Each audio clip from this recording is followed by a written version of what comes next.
ಅದು ಇತ್ತೀಚೆಗೆ ಬಂದಿರೋಂಥ ರೋಗ ಏನೀಗ ಸ್ವಲ್ಪ ಆತಂಕ ಇದು ಮಾಡಿದೆಯಲ್ಲ, ಇದು ಗಾಳಿಯಿಂದ ಹರಡೋ ರೋಗ. ಈಗ ಎಲ್ಲಿ ಸ್ವಲ್ಪ ಬೆಂಕಿ ರೋಗ ಬಿದ್ದಿರ್ತಲ್ಲ, ಅಲ್ಲಿ ಹೋಗ್ಬಿಟ್ಟು ನಾನು ಮುಂದ್ಗಡೆ ಹೋದೆ ಅಂದರೆ ಅಲ್ಲಿ ಹರಡುತ್ತೆ ಅನ್ನೋದು ಅಲ್ಲ. ನೀವು ಹೋಗಿದ ಮುಂಚೆ ಗಾಳಿ ಬೀಸ್ತಂದ್ರೆ ನಿಮ್ಗಿಂತ ಮುಂಚಿನ ಹೋಗಿ ನಿಂತ್ಕೊಂಡಿರ್ತದೆ, ಎಲ್ಲ ಎಲೆ ಮೇಲೆ ಕೂತ್ಕೊಂಡಿರುತ್ತೆ. ಎಲ್ರಿಗೂ ನಮಸ್ಕಾರ, ವೆಲ್ಕಮ್ ಬ್ಯಾಕ್ ಟು ಕೃಷಿ ನಿರಂತರ. ಇವತ್ತು ನಿಮಗೆ doctor S J Kiran, plant pathologist, ARC Navile, Shivamogga, ಇವರು ಶುಂಠಿಯಲ್ಲಿ ಬಂದಿರುವ ಹೊಸ ಎಲೆ ಚುಕ್ಕೆ ರೋಗದ ಬಗ್ಗೆ ಹಾಗೂ ರೋಗರಹಿತವಾಗಿ ಶುಂಠಿ ಬೆಳೆಯುವುದಕ್ಕೆ ಅನುಸರಿಸಬೇಕಾದ ಕ್ರಮಗಳ ಬಗ್ಗೆ ಸಂಕ್ಷಿಪ್ತವಾಗಿ ನಿಮಗೆ ಇವತ್ತು ತಿಳಿಸ್ಕೊಡ್ತಾರೆ. ರೈತರು ಭಾಳ ಆಸಕ್ತಿಯಿಂದ ಬಂದು ಕುಂತಿದ್ದೀರಾ. ಸ್ಟ್ರೈಟಾಗಿ 2 ಕ್ವಶನ್ ಕೇಳಿಬಿಡ್ತೀನಿ. ಶುಂಠಿ ಹಾಕೋಕ್ಕಿಂತ ಮುಂಚೆ ಸುಣ್ಣ ಎಷ್ಟು ಜನ ಹಾಕಿದ್ದೀರಾ ನೆಲಕ್ಕೆ? ಜಿಪ್ಸಮ್ ಎಷ್ಟು ಜನ ಹಾಕಿದ್ದೀರಾ?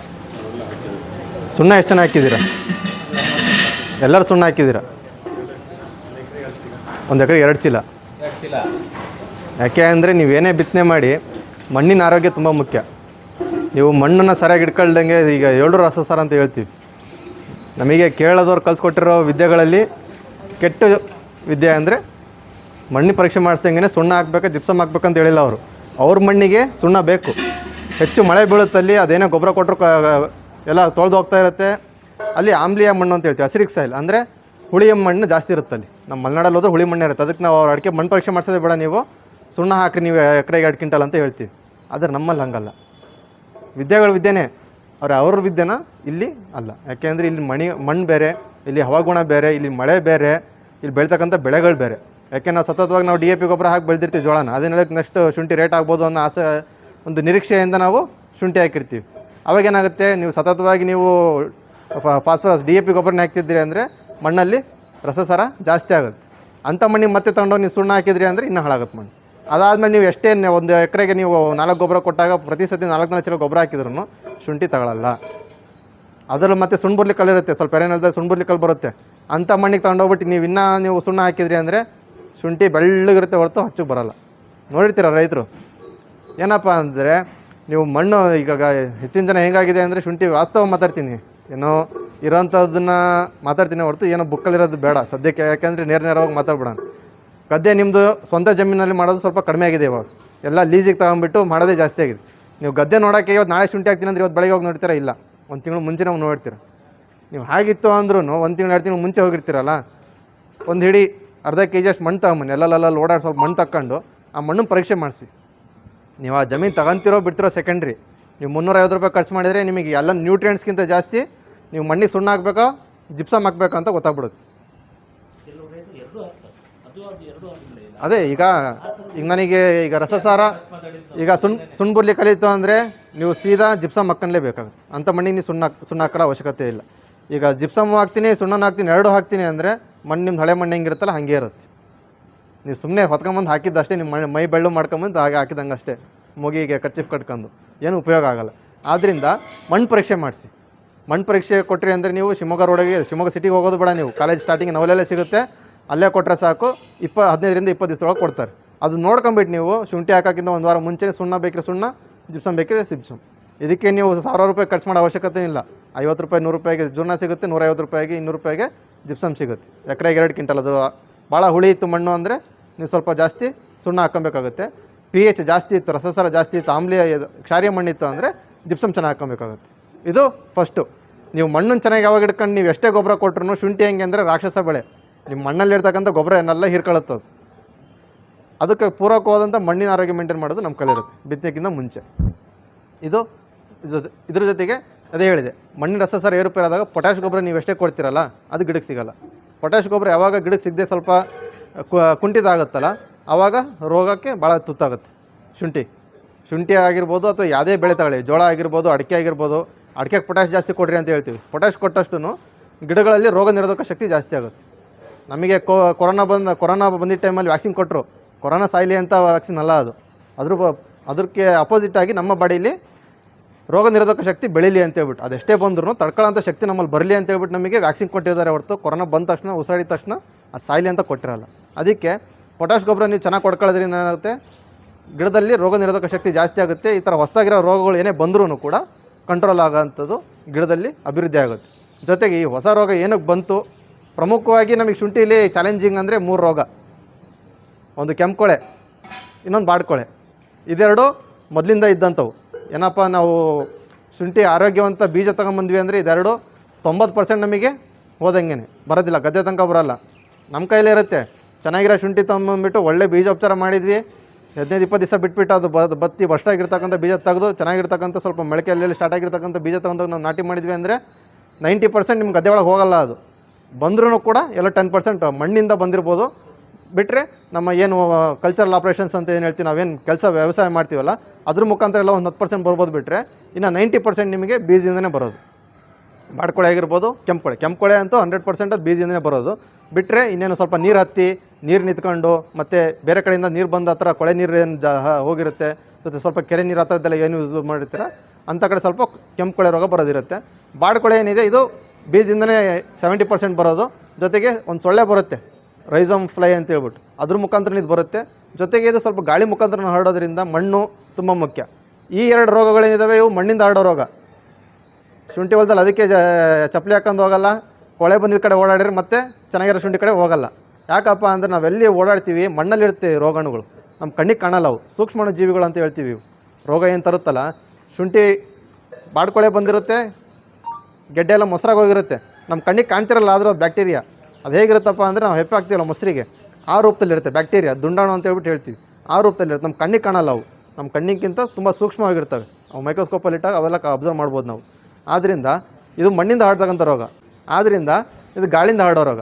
ಇಷ್ಟೊತ್ತು ಇಲ್ಲಿ ತನಕ ನಾವೇನು ಅನುಭವಿಸಿದ್ವಿ, ಇಲ್ಲಿ ತನಕ ನಾವು ಔಷಧಿಗಳನ್ನಾಗಿರ್ಬೋದು ಏನೇನೆಲ್ಲ ಮಾಡಿದ್ವಿ, ಇವು ಪ್ರಮುಖವಾಗಿ ಮಣ್ಣಿಂದ ಹರಡಕ್ಕಂಥ ರೋಗಗಳಿಗೆ, ಕೊಳೆ ರೋಗಕ್ಕೆ ಹೆಚ್ಚಾಗಿ ನಾವು ಮಾಡಿದ್ವಿ. ಈಗ ಹೆಚ್ಚಿನ ರೈತರು ಸಾಧಾರಣವಾಗಿ ಒಂದು 4-5 ಸ್ಪ್ರೇ, ಅಥವಾ ಹೋದ ವರ್ಷ ಥರ ಅಕ್ಟೋಬರ್ ಭೂಮುಣಿವಿಂದ ದೀಪಾವಳಿ ಟೈಮಲ್ಲಿ ಚೆನ್ನಾಗಿ ಭಾಳ ಮಳೆ ಬಂತು ಅಂದರೆ ಕೊಳೆ ರೋಗಕ್ಕೆ ಒಂದು 5-6 ಸ್ಪ್ರೇ ಮಾಡ್ಕೊಳ್ಳೋದು ಸಾಮಾನ್ಯ. ಜೊತೆಗೆ ಈ ರೋಗ ಈಗೇನು ಬಂದಿದೆಯಲ್ಲ ಇದಕ್ಕೆ ನೀವು 1-2 ಹೆಚ್ಚು ಸ್ಪ್ರೇನೇ ಬೇಕಾಗುತ್ತೆ. ಯಾಕೆಂದರೆ ಇದು ಗಾಳಿ ಮುಖಾಂತರ ಹರಡೋ ರೋಗ. ನೀವು ಏನೇ ಔಷಧಿ ಹೊಡೀರಿ ಅದಕ್ಕೆ ಇಷ್ಟು ಅಂತ ಟೈಮ್ ಇರುತ್ತೆ. ಒಂದು 15ರಿಂದ 20 ದಿವಸ ತನಕ ಟೈಮ್ ಇರುತ್ತೆ. ಆ ಅವಧಿ ತನಕ ಮಾತ್ರ ನೀವು ಏನೇ ಔಷಧಿಗಳು ಸ್ಪ್ರೇ ಮಾಡಿದ್ರೂ ಕೂಡ ಕೆಲಸ ಮಾಡುತ್ತೆ. ಅದಾದಮೇಲೆ ಅದರದ್ದು ಎಫಿಷಿಯನ್ಸಿ ಕಮ್ಮಿ ಆಗುತ್ತೆ, ಮತ್ತು ನೀವು ಮಾಡಲೇಬೇಕಾಗುತ್ತೆ. ಜೊತೆಗೆ ಇದೇನು ಬೆಂಕಿ ರೋಗ, ಎಲೆ ಚುಕ್ಕೆ ರೋಗ, ಅಥವಾ ಏನು ಬೇರೆ ಬೇರೆ ತುಕ್ಕು ರೋಗ ಏನೇ ಮಜ್ಜಿಗೆ ರೋಗ ಏನೇ ಹೇಳ್ಬೋದು, ಎಲ್ಲದೂ ಕೂಡ ಅನ್ವಯಿಸುತ್ತೆ ಇದಕ್ಕೆ.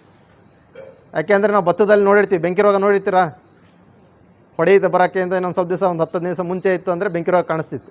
ಅದು ಬಿಟ್ಟರೆ ನಮಗೆ ಅಗಿಮೈರಲ್ಲಿ ಕಾಣಿಸ್ತಿತ್ತು ಬೆಂಕಿ ರೋಗ. ಆ ಅಗಿಮಡಿಲಿ ಬರ್ತಕ್ಕಂಥ ಬೆಂಕಿ ರೋಗದಿಂದನೂ ಈ ರೋಗ ಬರುತ್ತೆ. ಒಂದು ಜೋಳದಲ್ಲಿ ಎಲೆ ಪೂರ್ತಿ ಉದ್ದಕ್ಕಾಗ್ಬಿಟ್ಟು ಅಲ್ಲಲ್ಲಿ ಗಿರ್ ಇರ್ತಿತ್ತು, ಆ ರೋಗನೂ ಇದಕ್ಕೆ ಬರುತ್ತೆ. ಜೊತೆಗೆ ಈ ಬ್ಯಾಕ್ಟೀರಿಯಾ ದುಂಡಾಣು ಅಂತೇನು ಹೇಳಿದೆ, ಮಣ್ಣಿಂದ ಹರಡಕ್ಕಂಥ ದುಂಡಾಣುನೇ ಬೇರೆ, ಗಾಳಿಯಿಂದ ಹರಡಕ್ಕಂಥ ದುಂಡಾಣು ಬೇರೆ, ಅದರಿಂದ ಕೂಡ ರೋಗ ಬರುತ್ತೆ. ಈ ಎಲೆ ತಗೊಂಡ್ವಿ ಅಂದರೆ ನಮಗೆ ಇದರಲ್ಲಿ ತೋರಿಸ್ಬಿಡ್ತೀನಿ. ಅಂದರೆ ಇದು ಒಂದೊಂದು ಶಿಲೀಂಧ್ರಗಳು, ಫಂಗಸ್ ಬೇರೆ ಬೇರೆ ಥರ ಇರ್ತವೆ.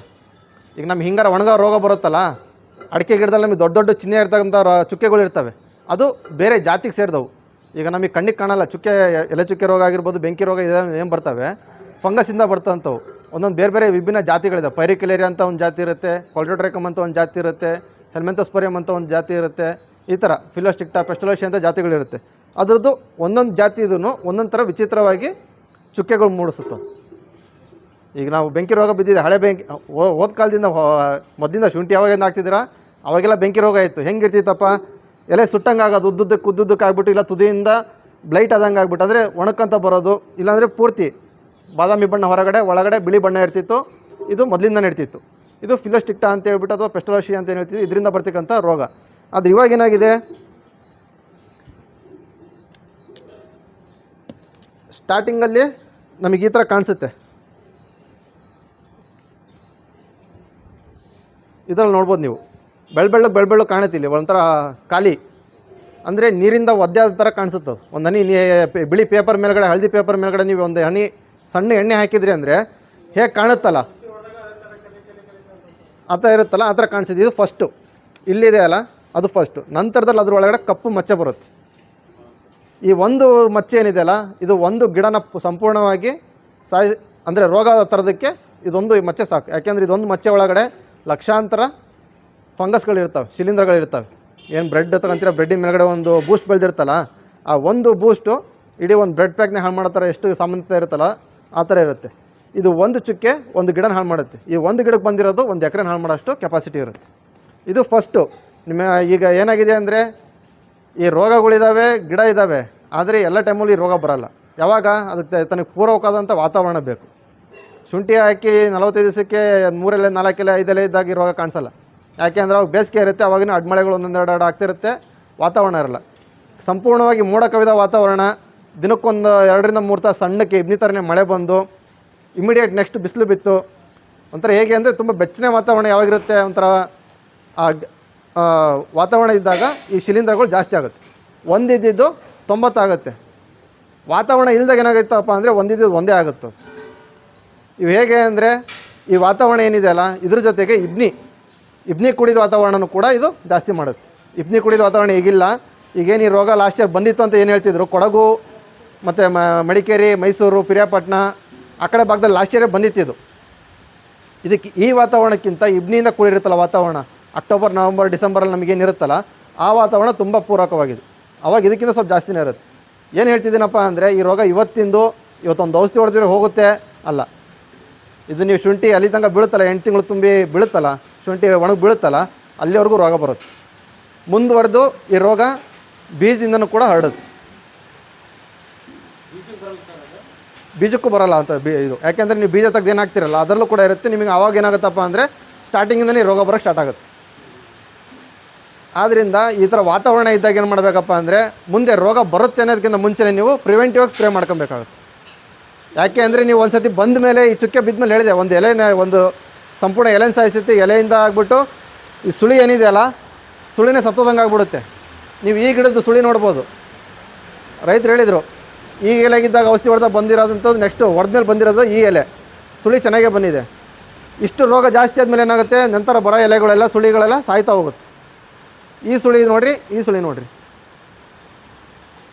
ಸುಳಿಗೆ ಯಾವಾಗಿದು ಏನೇ ತಗೊಂಡ್ವಿ ಅಂದ್ರೂ ಎಲೆಗಳು ಏನಕ್ಕೆ ನಮಗೆ ಇಂಪಾರ್ಟೆಂಟು, ನಿಮಗೆ ಮರಿ ಮೊಗ್ಗು ಜಾಸ್ತಿ ಇದಾವ ಇಲ್ಲ ಅನ್ನೋದಕ್ಕಿಂತ ಎಲೆಗಳು ಚೆನ್ನಾಗಿದ್ದಾವ, ಗಿಣಿ ಹಸಿರು ಬಣ್ಣ ಇದಾವ, ಭಾಳ ಕರ್ರಗಿಲ್ಲ, ತುಂಬ ಗಿಣಿ ಹಸಿರು ಬಣ್ಣ ಇದಾವ, ತುಂಬ ಆ್ಯಕ್ಟಿವ್ ಇರ್ತಾವೆ. ಯಾಕೆಂದರೆ ಗೆಡ್ಡೆಗೆ ಏನೇ ಆಹಾರ ಇದ್ರೂ ಇದ್ರ ಮುಖಾಂತರನೇ ಹೋಗೋದು. ಕೆಳಗಡೆ ಗೆಡ್ಡೆ ನಮಗೆ ಶುಂಠಿ ಏನೇ ತಗೊಂಡ್ರು ಇದು ತಂದೆ ತಾಯಿ ಇದ್ದಂಗೆ, ಇದು ದುಡ್ದು ಹಾಕಿದ್ರೇ ಕೆಳಗಡೆ ಮಕ್ಕಳು ಬೆಳೆಯೋದು.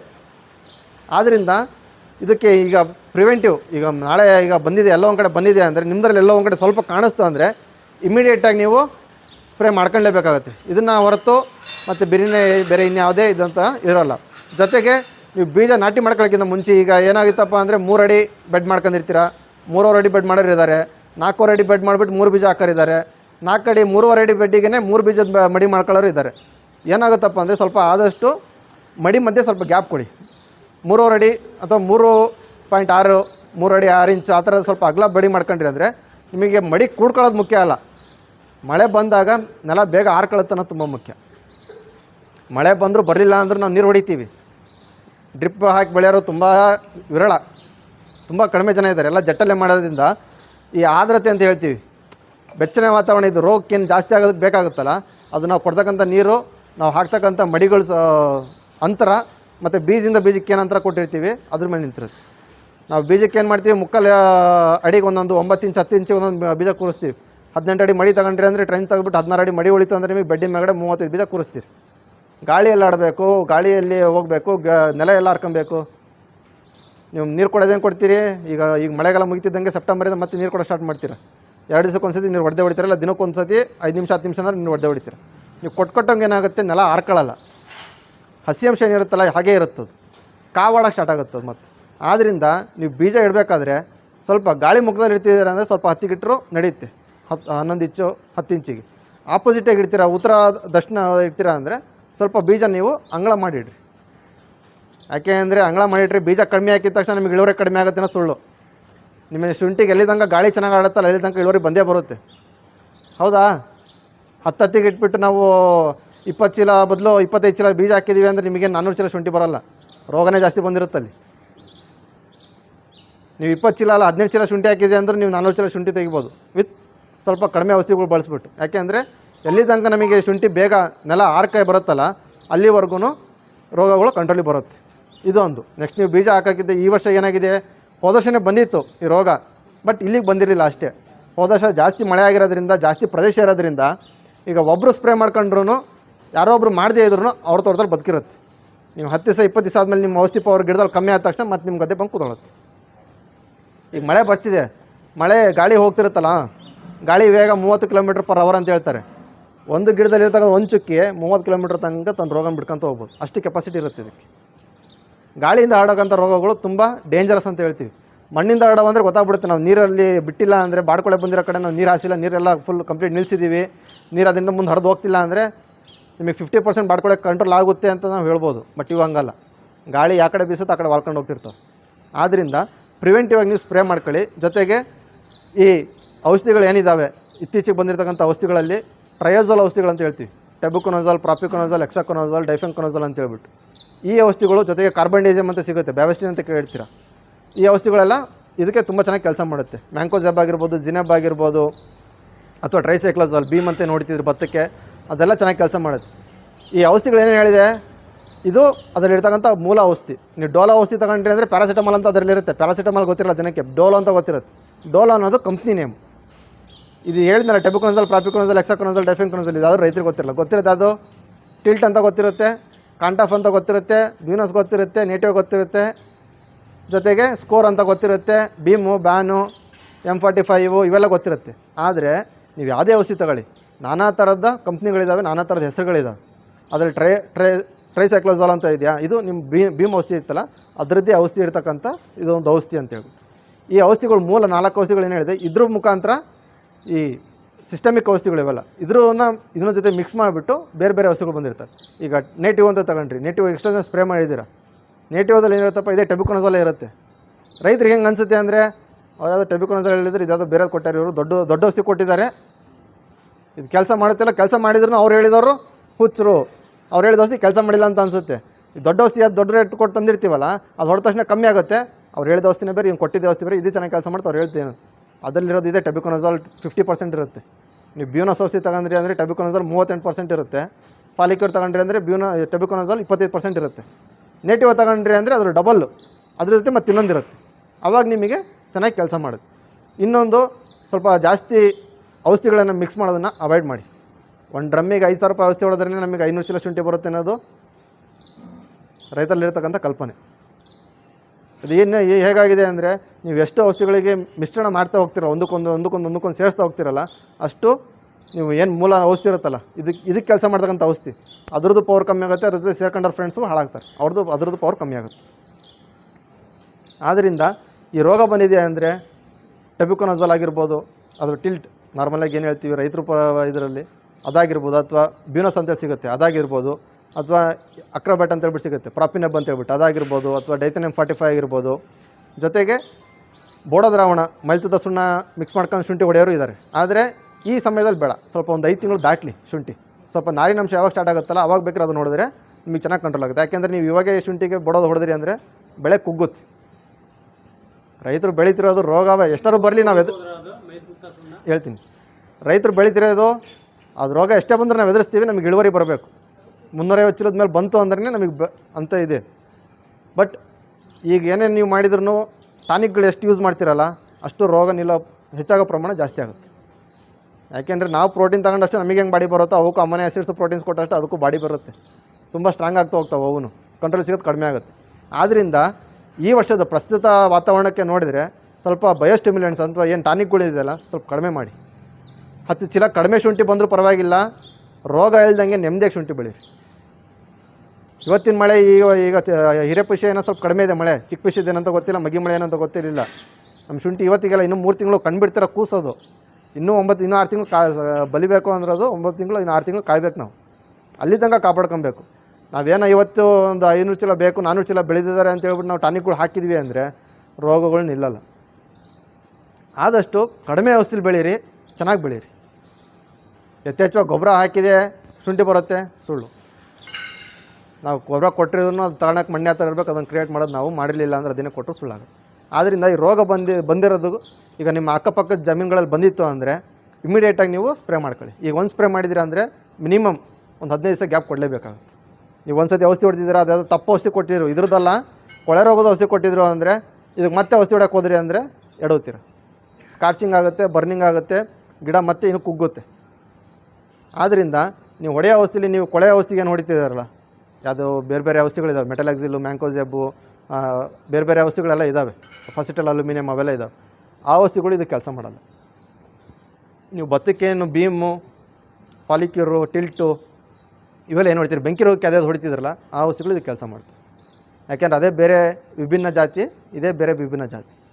ಆದ್ದರಿಂದ ನೀವು ಮೆಟಲಾಕ್ಸಿಲ್ ಪ್ಲಸ್ ಮ್ಯಾಂಕೋಜೆಬ್ ರಿಡೋಮಿಲ್ಗಳು ಹೊಡಿತಾರೆ, ಅದು ಸ್ವಲ್ಪ ಇದಕ್ಕೆ ಕೆಲಸ ಮಾಡುತ್ತೆ. ಮ್ಯಾಂಕೋಜೆಬ್ ಅಂತ ಏನು ಬರುತ್ತಲ್ಲ ಅದು ಸ್ವಲ್ಪ ಕೆಂಪು ಕೊಳೆ ಕೆಲಸ ಮಾಡುತ್ತೆ, ಜೊತೆಗೆ ಎಲೆ ಚುಕ್ಕೆ ರೋಗಕ್ಕೆ ಕೆಲಸ ಮಾಡುತ್ತೆ. ನೀವೇನೇ ಔಷಧಿ ಹೊಡೀರಿ 15 ದಿವಸ ಗ್ಯಾಪ್ ಕೊಡಿ. ನಮಗೆ ಜಾಸ್ತಿ ಆಗಿದೆ, ಪಕ್ಕದಲ್ಲಿ ಜಾಸ್ತಿ ಬಂದಿದೆ, ನಾನು ನೋಡಿದೆ 8 ದಿವಸ ಆಗೈತೆ ಅಂದರೆ ಇಮಿಡಿಯೇಟಾಗಿ ಯಾವುದೋ ದೊಡ್ಡ ಔಷಧಿ ನೇಟಿವ್ ಆಗಿರ್ಬೋದು, ಅಮಿಸ್ಟರ್ ಟಾಪ್ ಆಗಿರ್ಬೋದು, ಅದರಲ್ಲೆಲ್ಲ ಇರೋದು ಯಾವುದು ನಾವು ಮೊದಲಿಗೆ ಹೇಳಿದ್ನಲ್ಲ ಅದೇ ಔಷಧಿ ಇರುತ್ತೆ. ಇಮಿಡಿಯೇಟಾಗಿ ಪಕ್ಕದಲ್ಲಿ ಬಂದಿದೆ ಅಂತ ಹೇಳ್ಬಿಟ್ಟು ಹೊಡೆದು 8 ದಿವಸ ಆಗಿರುತ್ತೆ ಅಂತ ಮತ್ತೆ ಇಮಿಡಿಯೇಟಾಗಿ ತೊಗೊಂಬಿಟ್ಟು ಡಂಪ್ ಮಾಡಬೇಡಿ. ನೀವು ಎಷ್ಟೇ ಸುಮ್ಮನೆ ದುಡ್ಡು ಖರ್ಚು ಮಾಡ್ತೀರಾ, ಬ್ಯಾರಲಿಗೆ 5,000 ರೂಪಾಯಿ ಖರ್ಚು ಮಾಡ್ತೀರಾ ಹೊರತು ಶುಂಠಿಗೆ ಕೆಲಸ ಮಾಡಲ್ಲ ಬ್ಯಾಗು. ಆದ್ದರಿಂದ ನೀವು ಯಾವ ಔಷಧಿ ಹೊಡಿತೀರಾ, ಈ ಟೈಮಲ್ಲಿ ಯಾವ ರೋಗ ಬರುತ್ತೆ ಅದು ನೋಡ್ಕೊಂಬಿಟ್ಟು ಸರಿಯಾದ ಔಷಧಿ ಮಾಡಿ ಅಂತ ಹೇಳ್ತೀನಿ. ಈಗ ಅಂಗಡಿಗೆ ಹೋದ್ರಿ ಅಂದರೆ ನಿಮ್ಗೆ ಎಲ್ಲದೂ ಕೊಡ್ತಾರೆ, ಕೊಳೆದು ಕೊಡ್ತಾರೆ, ಬೆಂಕಿ ರೋಗದ್ದು ಕೊಡ್ತಾರೆ, ಹುಳದ್ದು ಕೊಡ್ತಾರೆ. ಹುಳಗಳು ನಮಗೆ ಯಾವಾಗ ಬರುತ್ತೆ, ಸ್ಟಾರ್ಟಿಂಗಲ್ಲಿ ಬರುತ್ತೆ. ಫಸ್ಟ್ನೇ ಔಷಧಿ ಏನು ಹೊಡಿತೀರಲ್ಲ ಅವಾಗ MMFT ಮೆನ್ಸೈಟ್ನ ಹಾಕೊಂಬಿಟ್ಟು ಶಾವಿಗೆ ಅಂತ ಏನು ಸಿಗುತ್ತೆ ಅದನ್ನ ಹಾಕೊಂಡು ಹೊಡೆಯೋದು ಸಾಮಾನ್ಯ. ಅದಾದಮೇಲೆ ನಮಗೆ ಸ್ವಲ್ಪ ಕಾಣಿಸುತ್ತೇವೆ, ಕಾಂಡ ಏನಿರುತ್ತಲ್ಲ ಅಲ್ಲಿ ಕೊರೆದ್ಬಿಟ್ಟು ಸುಳಿ ಕೊಳ್ದಂಗೆ ಆಗಿರುತ್ತೆ, ಸುಮ್ಮನೆ ಎತ್ತಿರ ಬರುತ್ತೆ. ಇದು ಹುಳದಿಂದ ಬಂದಿರಿ, ಕೆಂಪು ಕೊಳೆ ಅಲ್ಲ. ಇದು 1-2 ಟೈಮ್ ಕಾಣಿಸುತ್ತೆ ಬಿಟ್ಟರೆ ನಮಗೆ ಹೊಡೆಯೋ ಔಷಧಿಲೆಲ್ಲದು ಹುಳದ ಹಾಕೊಂಡು ಹೊಡಿಬೇಕು ಅನ್ನೋ ಅವಶ್ಯಕತೆ ಇಲ್ಲ. ಹುಳ ಜಾಸ್ತಿ ಆಗಿಬಿಟ್ಟಾರ ಶುಂಠಿ ಕಳ್ಕೊಂಡಾರು ಇದ್ದೀರಾ? ಹುಳ ಜಾಸ್ತಿ ಆಗಿಬಿಟ್ಟು ಹುಳ ತಿಂದು ನಿಮ್ಮ ಶುಂಠಿ ಕಳ್ಕೊಂಡಾರು ಭಾಳ ಜನ ಇದ್ದೀರಾ? ಪ್ರತಿ ಔಷಧಿಗೂ ಹುಳದ ಔಷಧಿ ತಗೋಬೇಡ್ರಿ, ಅವಶ್ಯಕತೆ ಇಲ್ಲ. ಆದ್ದರಿಂದ ಕೂಡ ಇರುತ್ತೆ, ಅಂಥವು ಮಾತ್ರ ಕೂಡಿಸ್ಕೋಬೇಕಷ್ಟೇ, ಕಂಫರ್ಟಬಲ್ ಅಂತೀವಿ. ನಿಮಗೆ ಶುಂಠಿ ಬೆಳೆಗಾರರಿಗೆ ಹೆಚ್ಚು ಹಾನಿ ಮಾಡೋದೇ ರೋಗಗಳು. ನೀವು ಫಂಜಿಸೈಡ್ನ ರೋಗನ ಇದು ಶಿಲೀಂಧ್ರನಾಶಕಗಳನ್ನ ಜಾಸ್ತಿ ಬಳಸಬೇಕೇ ಹೊರತು ಅದಕ್ಕೆ ಸ್ವಲ್ಪ ಹಾಕಿದ ತಕ್ಷಣ ಇದೇನೋ ಬೂಸ್ಟ್ ಆಗುತ್ತೆ ಅನ್ನೋ ಥರ ಔಷಧಿಗಳು ಯಾವುದೂ ಇಲ್ಲ ಸ್ವಾಮಿ. ನೀವು ಹಾಕಿದ್ರಿ ಅಂದರೆ ಒಂದು ನೇಟಿವ್ ಔಷಧಿಗೆ ಇನ್ನೊಂದು ಯಾವುದೊಂದು ಹಾಕಿದ್ರಿ ಅಂದರೆ ನೇಟಿವ್ ಅದು ಕಮ್ಮಿ ಆಗುತ್ತೆ. ನೀವೇನು ಅಚ್ಚುಮೆಚ್ಚಿನ ಕೀಟನಾಶಕ ಸೊಲೋಮನ್ ಹಾಕಿದ್ರೆ ಸೊಲೋಮನ್ನು ಕಮ್ಮಿ ಆಗುತ್ತೆ. ಇನ್ನೂ ಚಾನ್ಸಸ್ಸಲ್ಲಿ ನೇಟಿವ್ ಆಗಿ ಇನ್ನೊಂದಾದ್ರೂ ಹಾಕಿದ್ರೆ ಅಂದರೆ ಹೊಡ್ಕೊಳ್ಳೋ ಚಾನ್ಸಸ್ ಇರುತ್ತೆ, ಮೊಸರಾಗ್ಬಿಡುತ್ತೆ ಪೂರ್ತಿ. ನೀವು 800 ರೂಪಾಯಿ ಕೊಟ್ಟು ತಂದು ಡ್ರಮ್ಮಿ ಹಾಕಿರೋದು ಇನ್ನೊಂದು ಯಾವುದೋ ಒಂದು ಹಾಕಿದ್ರೆ 1000 ರೂಪಾಯಿ ಕೊಟ್ಟು ತಂದಿರೋದಕ್ಕೆ ದೊಡ್ಡ ಔಷಧಿ ಅಂತ ಹೇಳ್ಬಿಟ್ಟು ಹಾಕಿದ್ರಿ ಅಂದರೆ ಹೊಡ್ಕೊಳ್ಳೋ ಚಾನ್ಸಸ್ ಇರುತ್ತೆ. ಕಂಪ್ಯಾಕ್ಟಬಿಲಿಟಿ ಅಂತ ಹೇಳ್ಬಿಟ್ಟು ಹೇಳ್ತೀವಿ, ಒಂದು ಔಷಧಿ ಇನ್ನೊಂದು ಔಷಧಿ ಜೊತೆ ಹೊಂದ್ಕೊಳ್ತಾ ಅನ್ನೋದು ಮುಖ್ಯ. ಈಗೇನಾಗಿದೆ, ನಾವು ಹೊಳು ಕೊಡೋದೇ ಅಪರೂಪ, ಹೊಡೆಯೋದೊಂದು ಔಷಧಿ ಹೊಡೆಯೋಕ್ಕೆ ಚಾನ್ಸ್ ಸಿಗುತ್ತೆ ಅಂತೇಳ್ಬಿಟ್ಟು ಎಲ್ಲದನ್ನೂ ಔಷಧಿ ಹಾಕೊಂಡು ನೋಡಿಬೇಡಿ. ಈ ಟೈಮಿಗೆ ಯಾವ್ದು ಬರುತ್ತೆ, ಯಾವ ರೋಗಕ್ಕೆ ಯಾವ ಔಷಧಿ ಅದು ನೋಡಿ. ಆದ್ದರಿಂದ ಇದಕ್ಕೆ ಎಷ್ಟು ಈಗ ವಾಟ್ಸಪ್ಪಲ್ಲಿ ಯೂಟ್ಯೂಬಲ್ಲೆಲ್ಲ ನೋಡಿರ್ತೀರ, ಭಾಳ ಔಷಧಿಗಳಿದೆ, ಎಲ್ಲ ಕಾಂಬಿ ಪ್ರಾಡಕ್ಟ್ಸ್ ಅಂತ ಹೇಳ್ಬಿಟ್ಟು ಹೇಳ್ತೀವಿ. ಇದೇನು 4 ಹೇಳಿದ್ನಲ್ಲ, ಟೆಬುಕೊನಜೋಲ್, ಟ್ರಯೋಜೋಲ್, ಫಂಜಿಸೈಡ್, ಟೆಬುಕೊನಜೋಲ್, ಪ್ರಾಪಿಕೊನಜೋಲು, ಇದ್ರ ಜೊತೆ ಬೇರೆ ಬೇರೆ ಸ್ಟ್ರಾಬಿಲ್ಯೂರಿನ್ ಅಂತ ಹೇಳ್ಬಿಟ್ಟು ಬರುತ್ತೆ, ಅಜಾಕ್ಸಿಸ್ಟ್ರೋಬಿನ್ ಅಂತ ಹೇಳ್ಬಿಟ್ಟು ಸಿಗುತ್ತೆ, ಟ್ರೈಫ್ಲಾಕ್ಸಿಸ್ಟ್ರೋಬಿನ್ ಅಂತ ಸಿಗುತ್ತೆ, ಪಿಕಾಕ್ಸಿಸ್ಟ್ರೋಬಿನ್ ಅಂತ ಸಿಗುತ್ತೆ, ಮತ್ತು ಫ್ಲಕ್ಸೋಪೈರಾಕ್ಸೈಡ್ ಅಂತ ಸಿಗುತ್ತೆ. ಇವೆಲ್ಲ ಮಿಕ್ಸ್ ಮಾಡಿರ್ತಾರೆ. ಇದನ್ನು ನೀವು ಯಾವುದೇ ಕಾಂಬಿ ಪ್ರಾಡಕ್ಟ್ಸ್ ಈಗ ನೇಟಿವ್ ಹೊಡೆದಿದ್ದೀರಾ ಅಂದರೆ ನೆಕ್ಸ್ಟಿಗೆ ಮತ್ತೆ ನೇಟಿವ್ ಏನು ಮಾಡಿದರೆ ಕೆಲಸ ಮಾಡಲ್ಲ. ಈ ರೋಗ ಎಷ್ಟು ಹುಷಾರಿ ಅಂದರೆ, ಈಗ ಒಂದು ಸತಿ ನಾವು ಅಲ್ಲಿ ಹೋಗಿ ಬಂದರೆ ಅಲ್ಲಿ ಹಾವಿದೆ ಅಂತ ಗೊತ್ತಾಯ್ತು, ಮತ್ತು ನಾವು ಅಲ್ಲಿ ಹೋಗಲ್ಲ. ನಮ್ಮ ತಲೆಯಲ್ಲಿ ಅದೇನಾಗುತ್ತೆ, ಒಂದು ರೋಗ ನಿರೋಧಕ ಶಕ್ತಿ ಥರ ಅದ್ರ ಎಚ್ಚರಗೊಳ್ತೀವಿ ನಾವು. ಅದೇ ಥರ ಇದು, ನೀವು ಒಂದು ಸತಿ ನೇಟಿವ್ ಹೊಡೆದ್ರಿ ಅಂದರೆ ನೀವು ನೆಕ್ಸ್ಟ್ ಟೈಮ್ ನೇಟಿವ್ ಹೊಡೆದ್ರೆ ಜಾಸ್ತಿ ಆಗುತ್ತೆ. ಆ ಥರ ಬುದ್ಧಿವಂತ ಇವೆಲ್ಲ. ಆದ್ದರಿಂದ ಬೇಗ ರೆಸಿಸ್ಟೆನ್ಸ್, ರೋಗ ನಿರೋಧಕ ಶಕ್ತಿ ರೋಗಾಣುಗಳಲ್ಲೂ ಬರುತ್ತೆ. ಆದ್ದರಿಂದ ನೇಟಿವ್ ಹೊಡೆದಿರ ಅಂದರೆ ನೆಕ್ಸ್ಟ್ ಚೇಂಜ್ ಮಾಡಿ. M45 ಆಗಿರ್ಬೋದು, ಆಂಥ್ರಕಲ್ ಆಗಿರ್ಬೋದು, ಪ್ರಾಪಿಕೊನಜೋಲ್, ಟಿಲ್ಟ್ ಇದೆಯಲ್ಲ ಆ ಥರದ್ದು ಮಾಡ್ಕೊಳ್ಳಿ. ನಂತರದಲ್ಲಿ ಬೇಕಿದ್ರೆ ನೀವು ಅದೇ ಥರದ ಔಷಧಿಗಳನ್ನ ಅಥವಾ ಕಾಂಬಿ ಪ್ರಾಡಕ್ಟ್ಸ್ ಆಗಿರ್ಬೋದು ಅಂಥದ್ದು ಮಾಡ್ಕೊಂಡ್ರೆ, ಕಸ್ಟೋಡಿ ಆಗಿರ್ಬೋದು, ಈ ಥರದ್ದೆಲ್ಲ ಏನು ಔಷಧಿಗಳಿದ್ದಾವೆ. ನಾವು ನೇಮ್ ಏನಕ್ಕೆ ಕೇಳ್ತಿದ್ದೀನಪ್ಪ ಅಂದರೆ, ರೈತರಿಗೆ ಎಷ್ಟೋ ಜನಕ್ಕೆ ಅಜಾಕ್ಸಿಸ್ಟ್ರೋಬಿನ್ ಅಂದರೆ ಗೊತ್ತಿರಲ್ಲ, ಟೆಬುಕೊನಜೋಲ್ ಅಂದರೆ ಗೊತ್ತಿರಲ್ಲ. ಆದ್ದರಿಂದ ಈ ಥರದ ಔಷಧಿಗಳನ್ನ ಏನು ಮಾಡ್ತೀರಾ, ಒಂದು ತಪ್ಪು ಕಲ್ಪನೆ, ದೊಡ್ಡ ಔಷಧಿ ಮಾಡಿದರೆ ಬೇಗ ಕಂಟ್ರೋಲ್ ಆಗುತ್ತೆ ಅನ್ನೋದು ತಪ್ಪು ಕಲ್ಪನೆ. ನಿಮ್ಮ ಪ್ರಾಪಿಕೊನಜೋಲ್ ಅಂತ ಏನು ಹೇಳಿದೆ, ಟಿಲ್ಟ್ ಅಂತ ಹೇಳಿದೆ, ತುಂಬ ಚೆನ್ನಾಗಿ ಕೆಲಸ ಮಾಡುತ್ತೆ ಇದಕ್ಕೆ. ಹಾಗಂತೇಳಿ ಇವತ್ತು ಮೊನ್ನೆ ಹೊಡೆದಿದ್ದಾರೆ ನೇಟಿವ್ ಅಂತೇಳ್ಬಿಟ್ಟು ಇವತ್ತು ಹೋಗ್ಬಿಟ್ಟು ಮತ್ತೆ ಒಳಕೊಟ್ಟಿದೆ ಅಂತ ಟಿಲ್ಟ್ ಹೊಡೆಯೋಕೆ ಹೋಗ್ಬೇಡಿ. ಯಾವುದನ್ನೇ ಆಗಲಿ ರೈತರು ಸ್ವಲ್ಪ ತಿಳ್ಕೊಂಡು ಮಾಡಿ. ಯಾಕೆಂದರೆ ನೀವು ಈ ವರ್ಷನೇ ಬೆಳಿತಿಲ್ಲ ಶುಂಠಿನ. ನೀವು ಶುಂಠಿ ಬೆಳೆಯೋಕ್ಕೆ ಸ್ಟಾರ್ಟ್ ಮಾಡೋವಾಗಲೇ 20 ವರ್ಷ, 15 ವರ್ಷ, 10 ವರ್ಷ ಆಗಿರುತ್ತೆ. ಯಾವ ಟೈಮಿಗೆ ಕೆಂಪುಕೊಳೆ ಬರುತ್ತೆ ಅದೆಲ್ಲ ಮುಖ್ಯ. ಸ್ವಲ್ಪ ತಿಳ್ಕೊಂಡು ಮಾಡಿ. ಜೊತೆಗೆ ಫಂಜಿಸೈಡ್ಸ್ನ ನೀವು ಸೆಲೆಕ್ಷನ್ ಮಾಡಬೇಕಾದ್ರೆ ಇದು ಬೆಂಕಿ ರೋಗಕ್ಕೆ ವರ್ಕ್ ಮಾಡುತ್ತೆ ಅಂತ ಕೇಳಿಬಿಟ್ಟು ತಗೊಳ್ಳಿ. ಬೆಂಕಿ ರೋಗ ಆಗಿರ್ಬೋದು, ಎಲೆ ಚುಕ್ಕೆ ರೋಗ ಆಗಿರ್ಬೋದು. ಅದೇ ಇದರಲ್ಲಿ ಹೇಳಿದೆ 3-4 ಪ್ರಭೇದ ಬರುತ್ತೆ ಎಲೆ ಚುಕ್ಕೆಲಿ. ಇಲ್ಲಿದೆಯಲ್ಲ ಕಪ್ಪಾಗಿದೆಯಲ್ಲ, ಇದು ಒಂಥರ ಎಲೆ ಚುಕ್ಕೆ. ನಿಮಗೆ ಇಲ್ಲಿದೆಯಲ್ಲ ಒಳಗಡೆ ಎಲ್ಲ ಉದುರೋಗ್ಬಿಡುತ್ತೆ, ಎಲೆ ಒಣಗಿಬಿಟ್ಟು ಉದುರೋಗ್ಬಿಡುತ್ತೆ, ಇದು ಬೇರೆ ಜಾತಿದು. ಇನ್ನೊಂದು ಚುಕ್ಕೆ ಇರುತ್ತೆ, ಸುತ್ತಲೂ ನೀರಿಂದ ಹಸಿಯಾಗಿದ್ದಂಗೆ ಇರುತ್ತೆ, ಅದು ಬೇರೆ ಜಾತಿ. ಆದ್ದರಿಂದ ಬೇರೆ ಬೇರೆ ಜಾತಿ ಇರ್ತವೆ. ನೀವು ಹೊಡೆಯೋ ಒಂದು ಔಷಧಿ ಅದು 3ಕ್ಕೂ ಕೆಲಸ ಮಾಡಬೇಕು. ಅದು 3 ಬಿಟ್ಬಿಟ್ಟು ಯಾವುದೋ ಒಂದು ಕೆಲಸ ಮಾಡ್ತಂದ್ರೆ 12 ಮೇಲ್ಗೈ ಜಾಸ್ತಿ. ಆದ್ದರಿಂದ ನೀವು ಯಾವ ಔಷಧಿ ಹೊಡಿತೀರಲ್ಲ ಸ್ವಲ್ಪ ಸೆಲೆಕ್ಷನ್ ಮಾಡಿಬಿಟ್ಟು ಯಾವುದಕ್ಕೆ ಯಾವುದು ಹೊಡಿದ್ರೆ ಕಮ್ಮಿ ಆಗುತ್ತೆ ಅಂತ ಸ್ವಲ್ಪ ಜ್ಞಾನ ಇಟ್ಕೊಂಬಿಟ್ಟು ಕೇಳಿಬಿಟ್ಟು ತೊಗೊಂಡು ಇದು ಮಾಡಿ ಕಂಟ್ರೋಲ್ ಆಗುತ್ತೆ. ಆತಂಕ ಪಡೋ ಅವಶ್ಯಕತೆ ಏನಿಲ್ಲ. ರೈತರು ಎಷ್ಟೋ ಜನ ಬಂದು ಹೇಳ್ತಿರ್ತಾರೆ, ಒಂದು ಔಷಧಿ ಮಾಡಿದ ತಕ್ಷಣ ಸ್ವಲ್ಪ ಕಂಟ್ರೋಲಿಗೆ ಬರುತ್ತೆ. ಹೊಡೆದ್ರೂ ಮತ್ತೆ ಓಡೋಗುತ್ತೆ ಅಂತ ಔಷಧಿ ರೋಗ ಅಲ್ಲ. ಯಾಕೆಂದರೆ ಇದೇ ಫಸ್ಟ್ ವರ್ಷ ಬಂದಿರೋದ್ರಿಂದ ಯಾವುದೇ ಥರದ ನಾವು ಔಷಧಿಗಳು ಮಾಡಿದ್ರು ಸ್ವಲ್ಪ ಕಂಟ್ರೋಲ್ ಆಗುತ್ತೆ.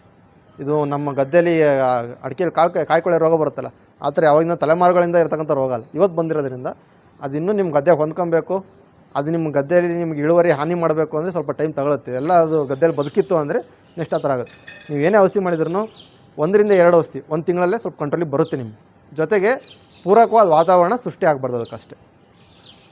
ನಾವು ತುಂಬ ಡೆನ್ಸಾಗಿ ಶುಂಠಿ ಬೆಳೀಲಿ, ಇನ್ನೂ ಮಡಿ ಕೂಡ್ಕೊಳ್ಳಿ, ಗಡ್ಡೆ ಎಲ್ಲ ಕೂಡ್ಕೊಳ್ಳಿ, ಎಲ್ಲೋ ಓಡಾಡೋಕ್ಕೆ ಜಾಗ ಇಲ್ದಂಗೆ ಆಗಲಿ, ಅಷ್ಟು ಬೆಳೆಸ್ತೀನಿ ಅಂತ ಹೋದ್ರಿ ಅಂದರೆ ಈ ರೋಗ ಇವತ್ತಿಗೆ ನಿಲ್ಲಲ್ಲ. ಅದೇ ಹೇಳಿದೆ, ಇಬ್ನಿ ಕೂಡಿದ ವಾತಾವರಣ, ಇಬ್ನಿ ಯಾವಾಗ ಎಲೆ ಮೇಲೆ ಬಿದ್ದು 3 ತಾಸು ಅದ್ರ ಮೇಲೆ ಇರುತ್ತಲ್ಲ, ಡಬಲ್ ಆಗುತ್ತೆ ರೋಗ. ಕೊಡಗುಲ್ ಕಂಡಿದ್ದು ಈ ತಿಂಗಳಲ್ಲ, ಹೋದ ವರ್ಷ ಬಂದಿತ್ತಲ್ಲ ಶುಂಠಿ ರೋಗ, ಅದು ಬಂದಿದ್ದೆ ಅಕ್ಟೋಬರ್ ನವಂಬರಲ್ಲಿ. ಇನ್ನೇ ಶುಂಠಿ ಬೀಳ್ತೈತೆ ಅಂತ ಗೊತ್ತಾಗಲ್ಲ, ಬೆಂಕಿ ರೋಗ ಬಂದಿದೆ ಅಂತ ಗೊತ್ತಾಗಲ್ಲ ಅವ್ರಿಗೆ. ಬೆಂಕಿ ರೋಗ ಅದೇ ಹೇಳಿದ್ನಲ್ಲ, ಭತ್ತದಲ್ಲಿ ನಮಗೆ ಸ್ಟಾರ್ಟ್ ಆಗೋದು ಯಾವಾಗ, ಇನ್ನೇನು ಹೊಡಿ ಚಾಚೋಕ್ಕೆ ಇನ್ನೊಂದು 15 ದಿವಸ 10 ದಿವಸ ಇದ್ದಾಗ ಆವಾಗ ಸ್ಟಾರ್ಟ್ ಆಗುತ್ತೆ. ಅದರಿಂದ ಮೊಗ್ಗು ಮರಿ ಬರೋ ಟೈಮಲ್ಲಿ ಸ್ವಲ್ಪ ಎಚ್ಚರವಾಗಿ ನೋಡ್ಕೊಳ್ರಿ. ಹೆಚ್ಚು ಬಯೋಸ್ಟಿಮ್ಯುಲೆಂಟ್ಸ್ನ ಮಾಡೋಕ್ಕೆ ಹೋಗಬೇಡಿ ಈ ವರ್ಷದ ಪರಿಸ್ಥಿತಿಲಿ. ಮುಂದೆ ಮಳೆ ಕಡಿಮೆ ಇತ್ತು, ವಾತಾವರಣ ಅದಕ್ಕೆ ಅಷ್ಟು ಪೂರಕವಾಗಿಲ್ಲ ಅಂದರೆ ನೀವು ಬೆಳೆದ್ರೆ ನಡೆಯುತ್ತೆ. ಈ ವರ್ಷದ ವಾತಾವರಣ, ಈ ವರ್ಷದ ಮಳೆ ಇದೆಲ್ಲ ನೋಡಿದರೆ ಸ್ವಲ್ಪ ಕಡಿಮೆ ಇಳುವರಿಯಲ್ಲೂ ಕೂಡ ರೋಗ ಇಲ್ದಂಗೆ ನೆಮ್ಮದಿಯಾಗಿ ಶುಂಠಿ ಬೆಳೀರಿ. ಯಾಕೆಂದರೆ ಶುಂಠಿ ಬೆಳೆದಿರೋ ರೈತರು ಯಾರು ಹೆಚ್ಚು ನೆಮ್ಮದಿಯಾಗಿರಲ್ಲ. ರೇಟ್ ಸಿಕ್ಕರೆ ನೆಮ್ಮದಿಯಾಗಿರ್ತಾರೆ, ಬಿಟ್ಟರೆ ನೀವು ಎಷ್ಟೇ 500 ಚೀಲ ಬಂದುಬಿಟ್ಟು 1000 ರೂಪಾಯಿ ರೇಟ್ ಇದ್ರೂ ನೆಮ್ಮದಿಯಾಗಿರಲ್ಲ ರೈತರು. ಅದಕ್ಕೋಸ್ಕರ ಇಳುವರಿ ನೋಡ್ಬಿಟ್ಟು ಖುಷಿ ಪಡ್ಕೊಬೇಕು. ಸ್ವಲ್ಪ ಕಡಿಮೆ ಇಳುವರಿ ಇದ್ರೂ ರೋಗ ಇಲ್ದಂಗೆ ನೆಮ್ಮದಿಯಾಗಿ ಬೆಳೀರಿ ಅಂತ ಹೇಳ್ಬಿಟ್ಟು ಇಷ್ಟು ಹೇಳ್ತೀನಿ. ಹೆಚ್ಚು ಆತಂಕ ಪಡೋದು ಬೇಡ, ರೋಗ ಕಂಟ್ರೋಲ್ ಆಗುತ್ತೆ. ಸ್ವಲ್ಪ ಕೆಮಿಕಲ್ಸ್ನ ಯಾವ್ದು ಮಾಡ್ತಿರಲ್ಲ, ಸ್ವಲ್ಪ ನೋಡ್ಬಿಟ್ಟು ಮಾಡಿ, ಕಂಟ್ರೋಲ್ ಆಗುತ್ತೆ. ಇಷ್ಟು ಹೇಳಿ ನಾನು ಮಾತು ಮುಗಿಸ್ತೀನಿ. ಧನ್ಯವಾದ. ಶುಂಠಿಯ ಬೆಳೆಯ ಬಗ್ಗೆ ಸಂಕ್ಷಿಪ್ತವಾಗಿ ಮಾಹಿತಿ ತಿಳಿಸಿಕೊಟ್ಟ ಡಾಕ್ಟರ್ ಕಿರಣ್ ಎಸ್ ಅವರಿಗೆ ಧನ್ಯವಾದಗಳನ್ನು ತಿಳಿಸುತ್ತಾ ವಿಡಿಯೋನ ಮುಗಿಸ್ತಾ ಇದ್ದೀನಿ. ಎಲ್ಲರಿಗೂ ಧನ್ಯವಾದಗಳು.